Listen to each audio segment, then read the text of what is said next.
Hello friends, this is ખ્યાતિ this side.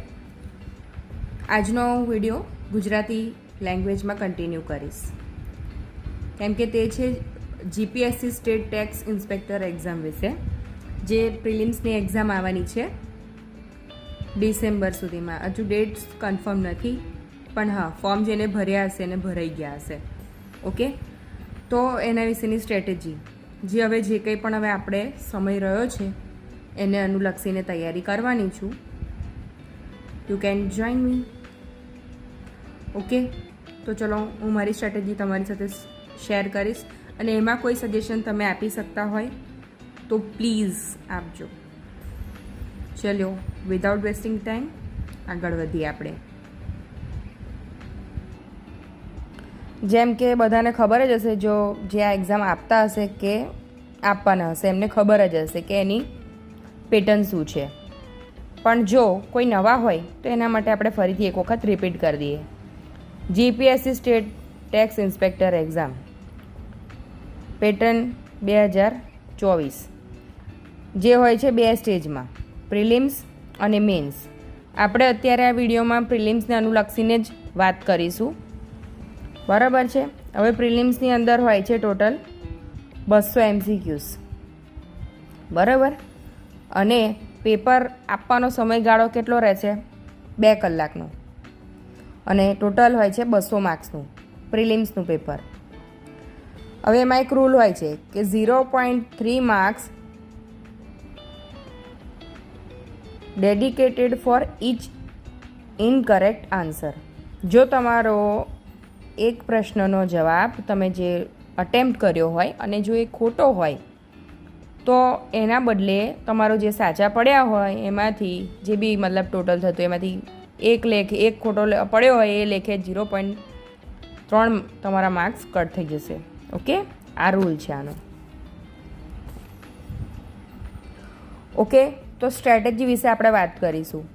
તો એની અંદર સૌપ્રથમ આપણે જાણી લઈએ કે જે ટોપિક્સ હોય છે કે સબ્જેક્ટ કહી લો, એના ઉપરથી ક્વેશ્ચન આવવાના છે આમાં ટોપિકમાંથી. અને હું તમને લિંકની અંદર નીચે આપી દઈશ કે એનો મતલબ સિલેબસ આપી દઈશ. એમ પણ તમે ગૂગલથી જોઈ શકો છો, તે છતાં હું તમને લિંક આપી દઈશ એટલે તમારો પણ ટાઈમ બચી જાય. ઓકે, તો આ છે એની અંદર જે ઇન્ક્લુડેડ છે આ સબ્જેક્ટ્સ છે એ તમે જોઈ લો, જેમ કે હિસ્ટ્રી છે, સાંસ્કૃતિક વારસો છે, ભારતીય રાજ્ય વ્યવસ્થા, બંધારણ, સામાજિક ન્યાય અને આંતરરાષ્ટ્રીય સંબંધો, ભારતીય અર્થતંત્ર અને આયોજન, ભૂગોળ, વિજ્ઞાન અને ટેકનોલોજી, સામાન્ય બૌદ્ધિક ક્ષમતા, પ્રાદેશિક, રાષ્ટ્રીય અને આંતરરાષ્ટ્રીય કક્ષાની મહત્ત્વની સાંપ્રત ઘટનાઓ. ઓકે, તો આ છે આ ટોપિક જે છે એના ઉપરથી પૂછાય છે. હવે ઓન એન એવરેજ મારું માનવું છે, કોઈ શિક્ષકે કે કોઈએ મને કીધું નથી, પણ આ તો મેં મારી સ્ટ્રેટેજી તમારી સાથે શેર કરું છું કે જેમ કરીને ચલો 200 માર્ક્સનું છે, ટોટલ 8 પાર્ટ તમે ધારો કે આ સેક્શન લઈ લઈએ કે 8 સેક્શન છે, એમાંથી જો 200ને આપણે મતલબ આને એની અંદર ડિવાઈડ કરીએ તો ટોટલ એક સબ્જેક્ટનું છે ને 25 માર્ક્સનું આવતું હશે દરેકમાંથી. ધારો કે હિસ્ટ્રીમાંથી 25 માર્ક્સનું પૂછાતું હશે, સાંસ્કૃતિક વારસામાંથી 25 માર્ક્સનું પૂછાતું હશે, આ બંધારણમાંથી એટલું પૂછાતું હશે, અર્થતંત્ર એટલે કે ઇન્ડિયન ઇકોનોમિક્સ એન્ડ પ્લાનિંગ, ભૂગોળમાંથી 25 માર્ક્સનું, વિજ્ઞાનમાંથી 25 માર્ક્સનું, સામાન્ય બૌદ્ધિક ક્ષમતામાંથી પણ 25 માર્ક્સનું, અને કરંટ અફેર્સ 25 માર્ક્સનું. હવે તમારે આમાંથી કંઈ પણ સ્કીપ કરવું હોય તો તમે કરી શકો છો, કેમ કે આપણે પ્રિલિમ્સ ખાલી ક્વોલિફાય કરવાની છે, એને આપણે મેન્સની અંદર મેઇન જે આપણું સિલેક્શન હોય એની અંદર એના માર્ક્સ કાઉન્ટ થતા નથી. આ ખાલી એક ક્વોલિફાઈંગ એક્ઝામ હોય છે. ઓકે, તો આપણે બસ આમાં આપણે શું રાખવાનું છે? પાસ થવાનો ઉદ્દેશ્ય રાખવાનો, કે આપણે ખાલી પાસ થવાનો ઉદ્દેશ્ય રાખવાનો. હવે મેં કટ ઓફ જોયું તો 2020-21માં, અને એમાં હું જનરલ કેટેગરી માટેની વાત કરીશ, અને જો મતલબ બીજે જે હોય છે એની અંદર આનાથી થોડાક ઓછા માર્ક્સ હશે, પણ બહુ ડિફરન્સ નહીં હોય. તો આ વિડીયો બધા જનરલ અને બધી જ કેટેગરી માટેના લોકો માટે છે. તો આ ખાલી ઓન એન એવરેજ આપણે ચાલીએ કે આશરે દેખો કટ ઓફ કેટલું હોય હું તમને બતાવું. આશરે મેલ હોય એનું કટ ઓફ 70.03 અને ફિમેલ હોય તો 62.71. આવી રીતે છેલ્લા 1-2 વર્ષોનું મેં જોયું હતું. એટલે આપણે શું રાખવાનું, 80 માર્ક્સનો ટાર્ગેટ રાખવાનો કે આપણે 80 માર્ક્સ આવવા જ જોઈએ. એના સિવાય પણ એવી રીતે ખોટું પસંદ નહીં કરવાનું, કે પસંદ નહીં કરવાનો મતલબ કે આપણે છે ને આપણે એકદમ શ્યોર હોઈએ ને કે આ મારો સાચો થઈ શકે છે એમ, તો જ તમે એને અટેમ્પ્ટ કરજો.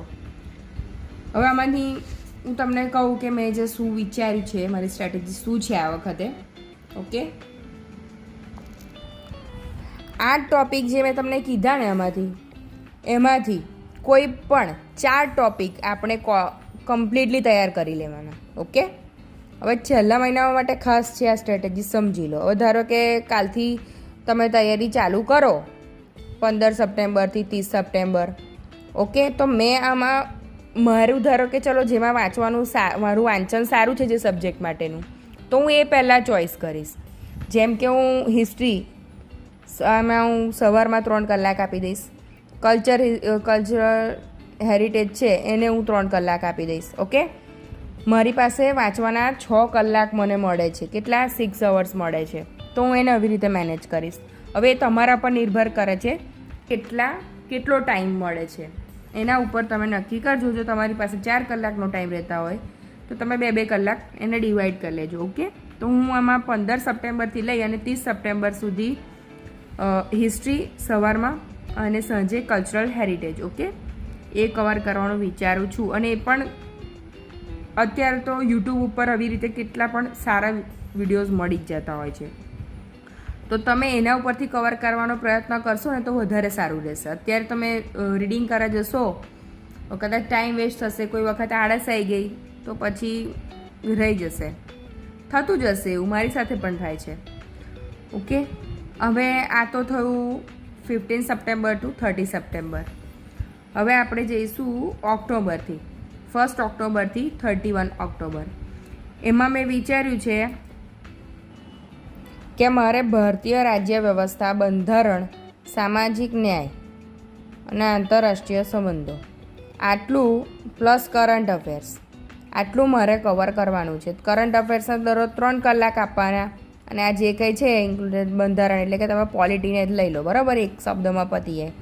એ જે આપણે કરવાનું છે, સામાજિક ન્યાય પાછું અલગ છે ભાઈ, પણ IR છે. એટલે આ બધું કેવું છે, આ તમારે કરંટ અફેર્સને રિલેટ કરી દેશે આ વસ્તુ. આને કવર કરવાનો પ્રયત્ન કરો, બરાબર. આમાં જરૂરી નથી કે તમે બધું કરંટ અફેર્સ કરી જ લો, કેમ કે લાસ્ટ આની અંદર આના માટે કહું છું ખાલી, આ જે ગુજરાત ખાલી GPSC state tax inspector exam માટે હું કહું છું કે ખાલી લાસ્ટ 3-4 મહિનાનું કરંટ અફેર્સ મેટર કરતું હોય છે. એવું મેં જે આગળના પ્રીવિયસ યર ક્વેશ્ચન છે એના પરથી મેં જે એનાલિસિસ કર્યું છે એના પરથી હું કહું છું. ઓકે, તો આપણે એટલું કવર કરી લેવાનું. એ તમે કોઈનું બી કરેલો, યુટ્યુબ પર બી છે, સ્ટડી IQ છે, એ બી બહુ બેસ્ટ છે.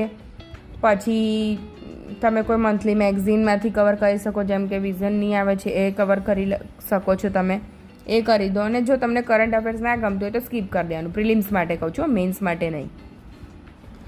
હવે આપણે વાત કરીશું આગળ 1 નવેમ્બરથી 30 નવેમ્બર માટે. તો 10 દિવસ મેં સામાન્ય બૌદ્ધિક ક્ષમતાને આપું છું, એટલે કે લોજિકલ એન્ડ એનાલિટિકલ એબિલિટીને. ઓકે, એ પણ કેવી રીતે કરવાનું છે, આપણે સિલેબસ પહેલો કાઢી લેવાનો અને એની અંદર બી ચોખ્ખું લખેલું હશે ડીપમાં કે આ આપણે વાંચી લેવાનું છે એમ. અને બીજું કે તમારે બી પાછા આમાં મેથ્સ જે બી આવે છે, મેથ્સ રિઝનિંગ, આ લોજિકલ એન્ડ એનાલિટિકલ એબિલિટીની અંદર, તો એ બી તમારે પ્રીવિયસ યર ક્વેશ્ચન એક વખત જોઈ લેવાના. પ્રીવિયસ યર ક્વેશ્ચનના પેપર આપણે જ્યારે જોઈ લઈશું તેના પરથી આપણને ખ્યાલ આવશે કે ભાઈ કયા ટૉપિક પરથી ક્વેશ્ચન આવે છે, કે ભાઈ ટકાવારીના પ્રશ્ન કેવા આવે છે, પછી સંભાવનાના ક્વેશ્ચન્સ કેવા આવે છે, એ બધું જ આપણે જોઈ લેવાનું. અને સંબંધો, પછી સમય, ઝડપ, એ જે રીતના બધા ક્વેશ્ચન આવતા હોય છે તે આપણે એમાંથી જોઈ લેવાના. અને એમાંથી એ ટૉપિકને આપણે સર્ચ કરવાનું, યુટ્યુબ પર સર્ચ કરી લો, કાં તો પછી તમારી પાસે એની કોઈ પણ બુક હોય એના ઉપરથી ટૉપિક કવર કરવાનો પ્રયત્ન કરો. ઘડિયાળના દાખલા છે, હોળીના દાખલા છે, એ બધા જ દાખલા એમાંથી કોઈ પણ એવી બુક હોય મેથ્સ રિઝનિંગ માટેની, મતલબ એનામાંથી કવર કરવાનો પ્રયત્ન કરો. આ છે આપણું વિચારેલું. અને લાસ્ટ જે 20 ડેઝ છે એની અંદર નવેમ્બરના 20 ડેઝની વાત કરું છું, એમાં સાયન્સ એન્ડ ટેક તમે કવર કરવાનો પ્રયત્ન કરો. સર્ચ કરો તમે. પહેલાં શું કરવાનું, સાયન્સ એન્ડ ટેકનોલોજી માટેના પ્રશ્નો કેવા પૂછાયા છે એ જોઈ લેવાના આપણે બિંદાસ. અને પછી એની અંદરથી શોર્ટલિસ્ટ કરી દેવાનું, તમારે નોટ કરી લેવાનું કે હા ભાઈ આવી રીતના પ્રશ્ન પૂછાય છે, અંતરિક્ષ, અવકાશ કે જે બી હોય બધું સર્ચ કરી લેવાનું, બરાબર.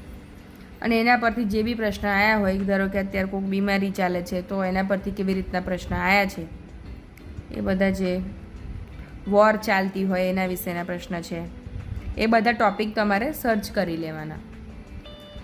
ઓકે. અને પછી રહેશે ડિસેમ્બર. હવે ડિસેમ્બરની ડેટ હજુ સુધી ફિક્સ નથી, એટલે હવે આ જે કંઈ બી આપણે 3 મહિનામાં કર્યું ને એને રિવાઇઝ કરી લેવાનું. ડિસેમ્બરની શું ડેટ આવે છે આઈ ડોન્ટ નો, તો એની જે કંઈ બી આપણે દિવસો મળે કે ના મળે, અને જો મળ્યા ડિસેમ્બરમાં દિવસો તો આપણે એને ફરીથી એક વખત રિવાઇઝ કરવાનો પ્રયત્ન કરવાનો. બધી બુક્સ ના ભેગી કરશો. ધારો કે હિસ્ટ્રી માટે એક બુકમાંથી કવર કરો છો તો એને જ વારે ઘડીએ રીડ કરો. એવું ના કરો કે પછી હિસ્ટ્રી એક વખત કોઈ ધારો કે વર્લ્ડ બોક્સનું પબ્લિકેશનમાંથી વાંચી લીધી, પછી તમને એવું થયું કે ના હજુ ચલો બીજું પબ્લિકેશન વાંચી લઈએ, એવું ના કરશો. ઓકે. વર્લ્ડ બોક્સ તો વર્લ્ડ બોક્સ જ પકડી રાખો. ત્યાં પછી આ કિશ્વાની બુક છે એવી રીતે તો કિશ્વાની બુક પકડી રાખો. એવી રીતે હું કહેવા માંગી રહી છું. તો એવી રીતે કવર કરવાનો પ્રયત્ન કરો. ઓકે. બાકી આપણે એક્ઝામ કેવી રહી એની આગળ વાત કરીશું. હું પણ એક્ઝામ આપીશ. અને બીજું કે મને બી કંઈ એવું લાગતું હશે કે આ ટૉપિક્સ મારે મૂકવા જેવા છે તો હું યુટ્યુબ પર મૂકીશ, તો તમે પણ એને રીડ કરજો. અને આવી રીતે આપણે કોન્વર્સેશન પર તમે જો મને કમેન્ટ કરતા રહીશું તો આપણે એકબીજાને વધારે સારી રીતે શું કાંઈ હેલ્પ કરી શકીશું. મને બી કંઈ જાણવા મતલબ મારા કામનું હોય તો મને કમેન્ટ કરજો, અને તમને કંઈ જાણવું હોય તો બી મને કમેન્ટ કરજો, તો હું તમને એનો આન્સર આપવાનો પૂરેપૂરો પ્રયત્ન કરીશ. તો ફ્રેન્ડ્સ, ટાઈમ પાસ થઈ રહ્યો છે, વીતી ગયેલો સમય પાછો આવવાનો નથી. જે છે હવે આગળનો સમય છે, તો હવે આપણે એને કન્ટિન્યુ કરવાનો ટ્રાય કરીએ, ટાઈમ વેસ્ટ ના કરીએ. ઓકે. ચાલો ફ્રેન્ડ્સ, ચેનલને નવા હો તો લાઈક, શેર અને સબસ્ક્રાઈબ કરવાનું બિલકુલ ભૂલતા નહીં, અને તમારા મિત્રોને પણ શેર કરજો. મળીએ છીએ આપણે નેક્સ્ટ વિડીયોમાં.